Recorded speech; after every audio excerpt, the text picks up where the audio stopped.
Hello বন্ধুরা, তোমরা তো সবাই জানো আমি গপু সোনার জন্য জামা কিনতে গেছিলাম। তো চলো তোমাদের এখন দেখাই গপু সোনা আর সব ঠাকুরের জন্যই কিনেছি, শুধু গপু সোনার নয়।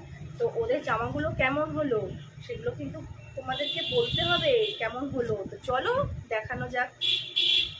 এই যে ফার্স্ট একটা গপু সোনার জামা। এই জামাটা কিন্তু ওনাদের হাতে তৈরি, কিনে আনা নয়। দেখো কি সুন্দর, আমার তো দেখে পছন্দ হয়েছে, তো আমি নিয়ে নিয়েছি এটা। এই একটা জামা, এই একটা গপু সোনার জামা, এই একটা গপু সোনার জামা। তো হয়ে গেল বড় গপু সোনার জামা। এবার ছোট গপু সোনার জামা। এই যে দুজনের কিন্তু ম্যাচিং ম্যাচিং কেনা হয়েছে। এই দেখো, এই দেখো, বুঝেছো? তো চলে আসি, এটা হচ্ছে লক্ষ্মী ঠাকুরের, এটা হচ্ছে কৃষ্ণ ঠাকুরের,